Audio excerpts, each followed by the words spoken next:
Latest episode দেখুন একদম add free. তোমাকে একটা সুখবর দেওয়ার আছে, তুমি বাবা হতে চলেছ।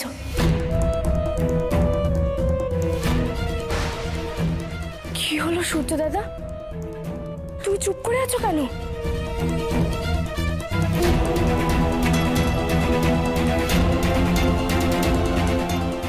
কি বলবে ও? আর আমার মেয়ের নামে কলঙ্ক দিয়ে এখান থেকে পালিয়ে যাবে, আর কি করবে? এই দায়িত্ব নেবে নাকি?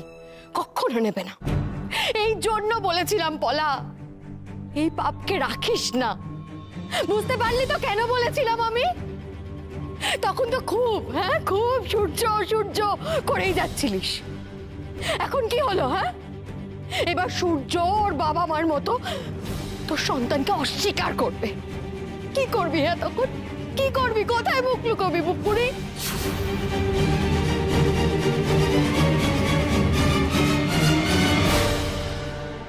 এটাই মোক্ষম সুযোগ সূর্য থেকে পলাকে আলাদা করার। আরে আমি তো প্রথম থেকেই বলেছিলাম এই ছেলেটা একটা বাজে ছেলে, বাজে ছেলে, বাজে ছেলে। আরে গৌরীর ইন্ধনে আজকে আমাদের মেয়ের পলারই এত বড় সর্বনাশ হতে চলেছে।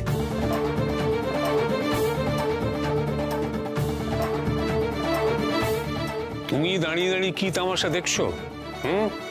যাও বিদায় হও, ভুলেও আর এ বাড়িতে পা রেখো না। দাঁড়াও তোমরা, সূর্য দাদা যা বলার নিজের মুখে বলুক। আগে বলুক এই সন্তান ওর নয়, তারপর তোমরা যা করার করো।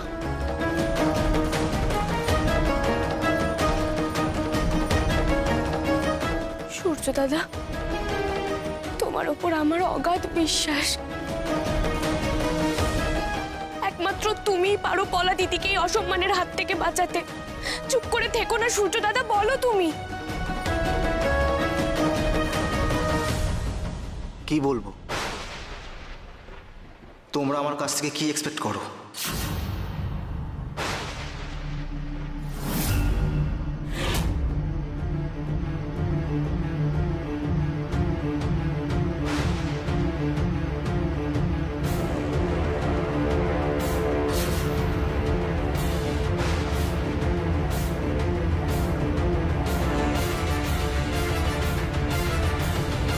পলা,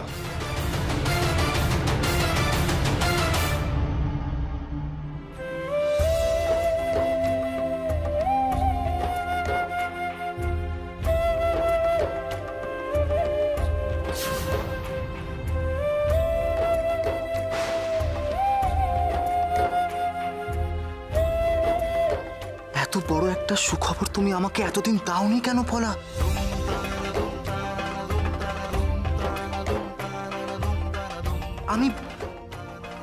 আমি বাবা হতে চলেছি, এর থেকে ভালো খবর আর কি হতে পারে পলা?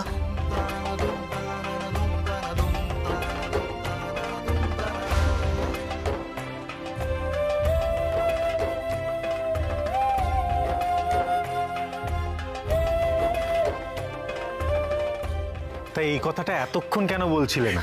অকারণ সবার টেনশন বাড়াচ্ছিলে। আসলে হঠাৎ করে এই সুখবরটা শোনার পর কেমন জানি সবকিছু গুলিয়ে যাচ্ছিল। একটা অদ্ভুত ফিলিংস হচ্ছিল, আমি বলে বোঝাতে পারবো না। পলা, আমি তোমার কাছে কৃতজ্ঞ এত ভালো একটা খবর দেওয়ার জন্য। Thank you so much.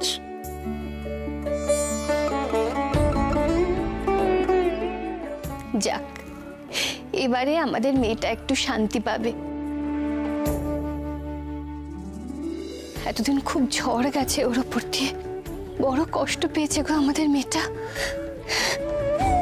এতদিনে ঠাকুর মুখ তুলে চেয়েছেন। আচ্ছা সূর্য, পলা খবরটা এমনিতে অনেকদিন ধরে চেপেছিল, ওর কিন্তু ইমিডিয়েটলি কয়েকটা টেস্ট আর চেক আপ করা দরকার। ঈশান, তুমি প্লিজ আমাকে গাইড করো যে কি করতে হবে।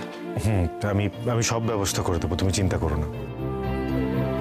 সূর্য দাদা, এবার কিন্তু তোমার দায়িত্ব পলা দিদিকে সেবা যত্ন করার, যাতে আর ওর ওপর কোনো কলঙ্ক না লাগে, সেটা কিন্তু তোমাকে দেখতে হবে। অবশ্যই। আর শুধু পলা নয়, পলার সন্তান, আমাদের সন্তান, আমি দুজনকেই বুকে আগলে রাখবো।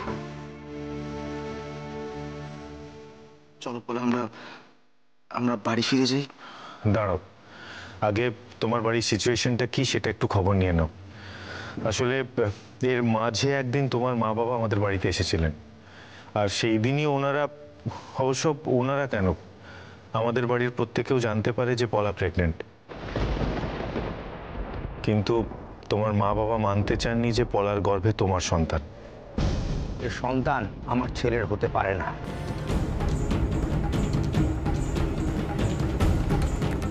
আব্বু আমি এই কাজটা একদম ঠিক করেননি। এভাবে পলাকে নিয়ে মন্তব্য করা উচিত হয়নি। আমি সবার কাছে আব্বু আম্মির তরফ থেকে ক্ষমা চাইছি, প্লিজ ক্ষমা করে দেবেন।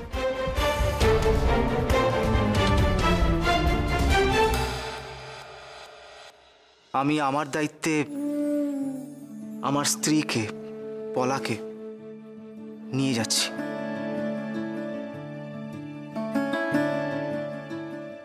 ভেবে দেখো সূর্য দাদা, ওই বাড়িতে পলা দিদির কোনো অসুবিধা হবে না তো? এই শরীর নিয়ে আমি থাকতে পলার কোনো ক্ষতি হবে না, বরং ও ভালোই থাকবে।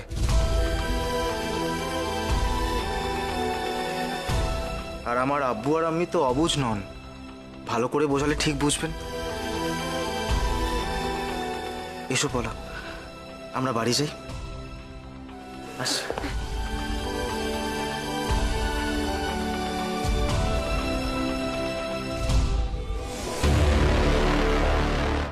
একটা দারুণ সুযোগ পেয়েছিলাম ওদের সম্পর্কটা ভাঙার, এই গৌরীর জন্য এবারেও হলো না।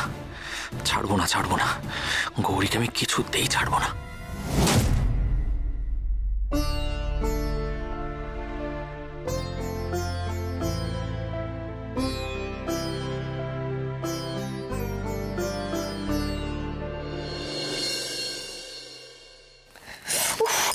ডাক্তারবাবু আমি ঠিক আছি, ছাড়ো না। চুপ করে বসো। আরে এসব ছেড়ে আমার কথাটা শোনো। আজ আমার খুব আনন্দ হচ্ছে ডাক্তারবাবু, সব কত ভালোই ভালোই মিটে গেল বলো তো। আমি ঠিক জানতাম আমি এত করে ডাকলে মা সাড়া না দিয়ে কিছুতেই থাকতে পারবে না। আর এবার কোনো সংকেত টঙ্কেত নয়, একেবারে মা সমস্যায় মিটিয়ে দিল। গৌরী, এই বকবকানিটা বন্ধ করো তো এবার। তোমার এই ফালতু কথাগুলো আমার যা সহ্য হয় না। আজকে মামা করে মাথা ফাটিয়েছো, কালকে আরো বড় বিপদ ঘটাবে। চুপ করে বসো। দেখো মা, মানুষটা কি বলে দেখো, তোমাকে ডাকতে গিয়ে নাকি আমার বিপদ হবে।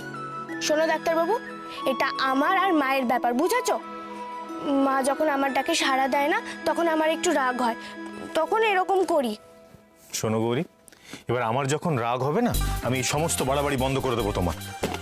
আচ্ছা শোনো না ডাক্তারবাবু, এসব কথা ছাড়ো। বাড়িতে এখন কত আনন্দ বলো তো।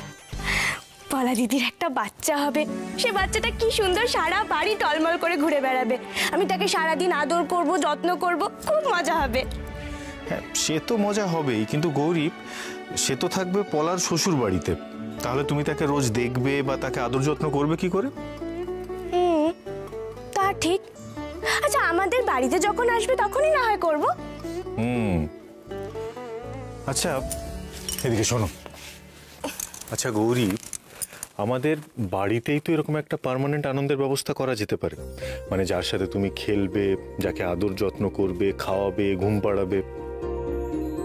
মানে তুমি বুঝতে পারছো না? মানে দেখো, যখন তুমি এত করে চাইছো যে বাড়িতে একটা বাচ্চা আসুক যার সাথে তুমি আনন্দ করবে, খেলবে, তো তার জন্য পলা কখন আসবে সেই অপেক্ষা না করে আমরা নিজেরাই তো একটা নতুন অতিথি আনার ব্যবস্থা করতে পারি, কি তাই তো? কি হলো শোনো, দেখি একটু তাকাও আমার দিকে। না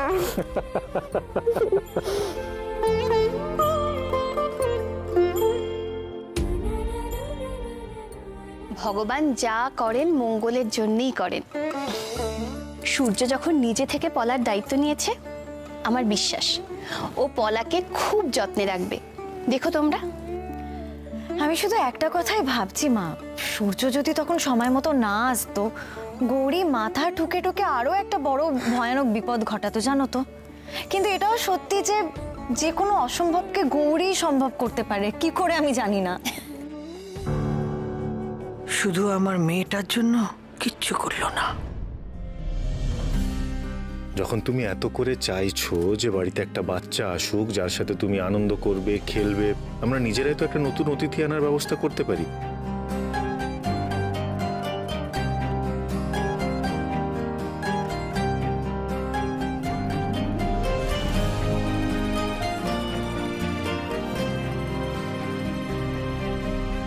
কি ব্যাপার বলো তো গৌরী, হঠাৎ এরকম হাসি হাসি মুখ নিয়ে তুমি দাঁড়িয়ে আছো?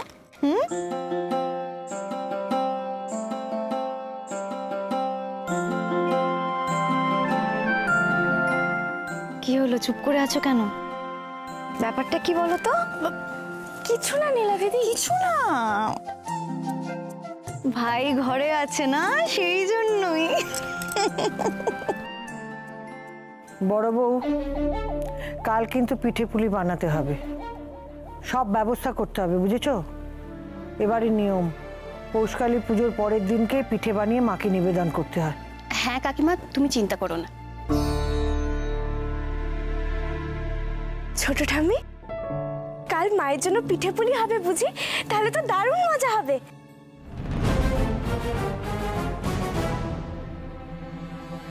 ও ছোট ঠাম্মি, গৌরীকে গল্পটা বলো না, ও তো জানে না। দূর বাবা, আমার এখন বকবক করতে ভালো লাগছে না, তোরা বল। বলো না গো ছোট ঠাম্মি, তোমার মুখে গল্প শুনতে বেশ লাগে।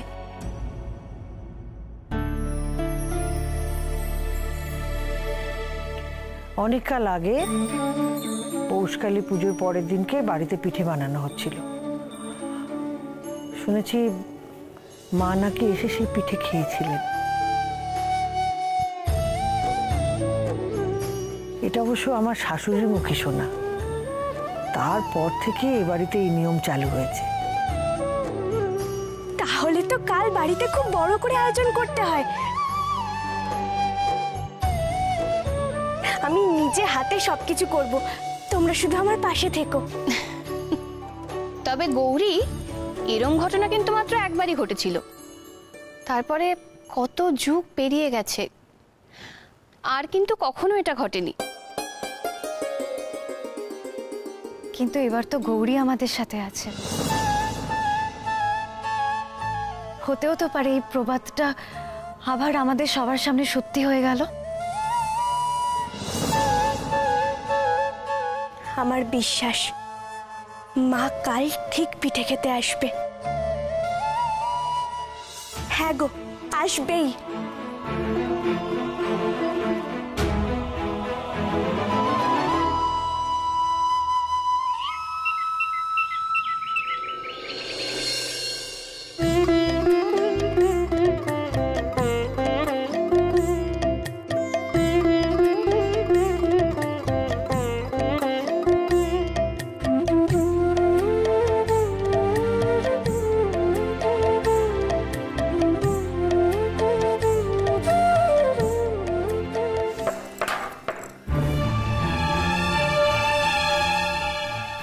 মেজো কাকিমুনি, তুমি বরং এটা আমাকেই দাও, আমি করে নিচ্ছি।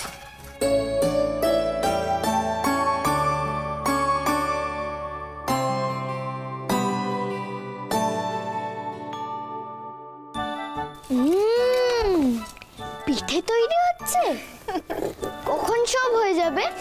এই তো চিকু বাবু, একটু পরেই হয়ে যাবে। আচ্ছা, আমাকে একটু নারকেল করে খেতে দাও না গো। এই চিকু, না, আগে মা খাবেন, তারপরে আমরা সবাই খাবো, কেমন? আচ্ছা ঠিক আছে, একটু গুড় খেতে দাও। না বলেছি না চিকু, এত খাই খাই কিসের রে? দাঁড়ান, একটু অপেক্ষা কর, তারপর আমরা সবাই তো প্রসাদ খাবো। এত খাই খাই করতে নেই। মা কি আর সত্যি সত্যি খেতে পারে নাকি? আমার বিশ্বাস চিকু বাবু, মা ঠিক খাবে গো। মা আসতে পারে নাকি মাকে মন্দিরে সাজিয়ে দিলে তবেই মা খাবে? এই চিকু, এসব অদ্ভুত প্রশ্ন কেন করছিস রে তুই? হ্যাঁ, তখন থেকে ভুলভাল প্রশ্ন করে মাথা খেয়ে যাচ্ছিস। আরে বাবা, আমরা মাকে ভোগ দিই কারণ আমাদের মনে শান্তি হয়, তা বলে কি মা সত্যি সত্যি খেতে পারেন? মাকে মন দিয়ে ডাকলে সে ঠিক আসে, সে ঘরে হোক আর মন্দিরে। যত সব নেকামো, মায়ের আর কোনো কাজ নেই, গৌরীর হাতে পিঠে খাওয়ার জন্য এখানে আসবে। কিন্তু আবার তো কিছু বলাও যাবে না। শেষে যদি অভিশাপ টভিশাপ দিয়ে দেয় তাহলে তো সর্বনাশ। বাবারে বাবা।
বাহ, খুব ভালো হয়েছে নিশ্চয়ই। খুব সুন্দর গন্ধ বেরোচ্ছে গো বৌদি, আমাকে একটু দাও না গো। আগে মা খেয়ে নিক চিকু বাবু, তারপর তুমি যত খুশি খেও।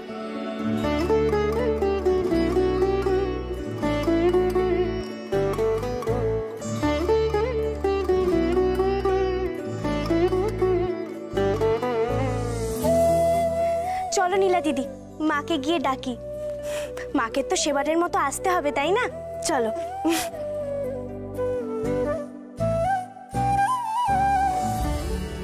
অদ্ভুত, উনি ডাকলেই মা একেবারে চলে আসবে এখানে। বিরক্তিকর নেকা। এই কি করছিস? চাপা দে, চাপা দে বলছি।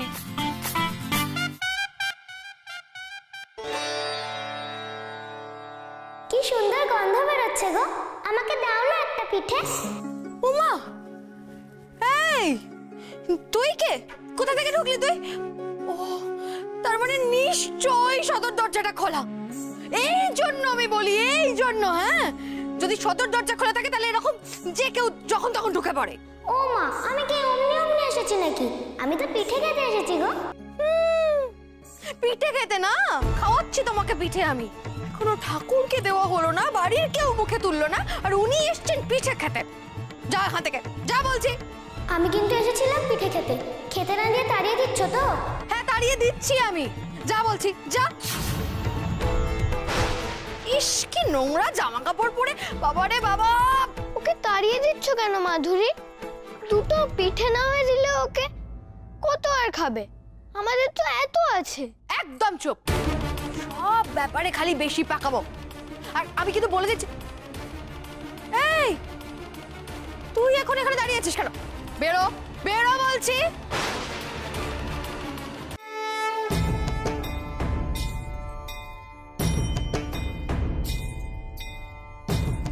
কই মা, তুমি তো এলে না।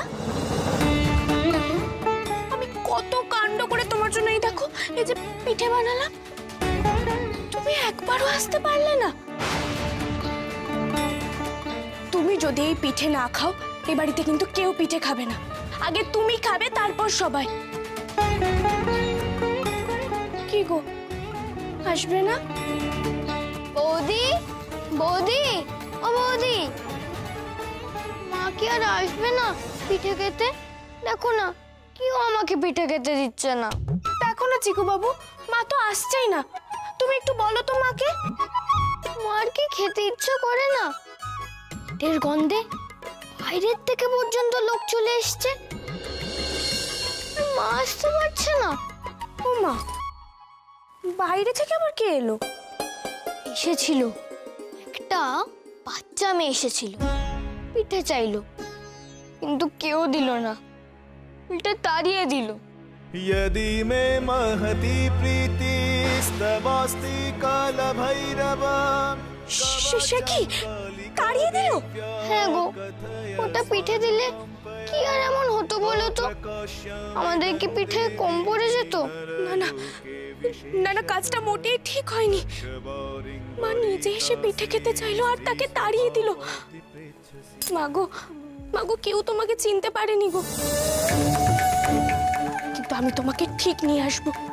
তুমি যেখানেই থাকো না কেন আমি নিজে হাতে তোমাকে পিঠে খাওয়াবো মা।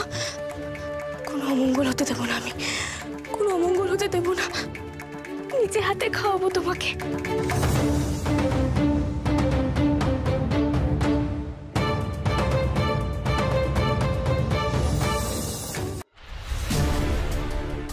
গৌরী, কি হয়েছে?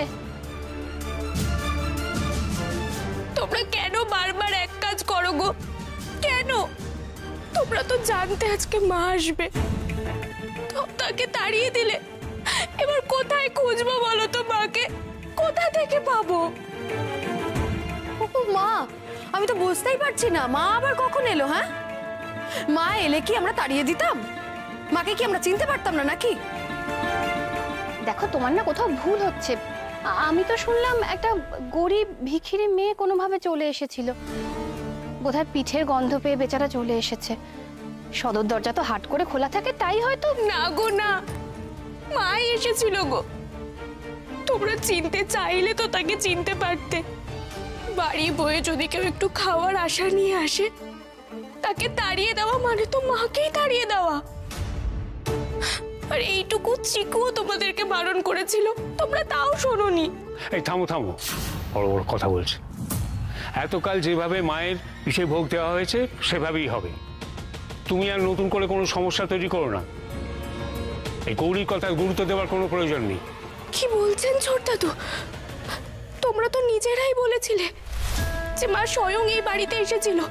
এখন নিজেরাই বিশ্বাস করতে চাইছো না যে মা আসতে পারে।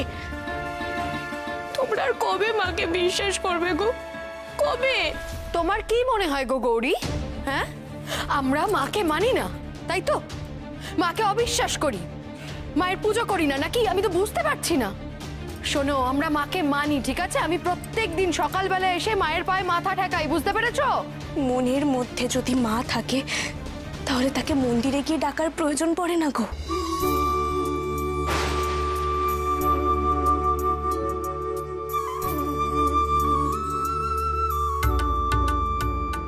হ্যাঁ, মায়ের মুখটা দেখলে প্রাণটা পুরো জুড়িয়ে যায়, সেটা ঠিক।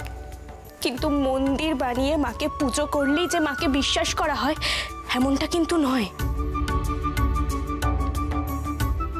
যাকে যা ভুল হয়েছে সেটা আমাকেই ঠিক করতে হবে। তোমরা মাকে রাস্তায় বের করে দিয়েছো তো, আমি সেই রাস্তা থেকে মাকে খুঁজে ঠিক বাড়িতে নিয়ে আসবো। নিজে হাতে আমি মাকে পিঠে খাওয়াবো। এসব কি খামখেয়ালিপনা কথা গৌরী? তুমি এখন পিঠে নিয়ে রাস্তায় রাস্তায় ঘুরবে? মেয়েটা তো অনেকক্ষণ আগে বেরিয়ে গেছে, কোথায় খুঁজে পাবে বলো তো ওকে তুমি? আচ্ছা, ও কি তোমার হাতে পিঠে খাওয়ার জন্য বসে আছে বলো তো? সে যেখানেই থাক, আমি তাকে ঠিক খুঁজে আনবো। আমি মাকে আকুল ভাবে ডাকলে মা ঠিক ফিরে আসবে।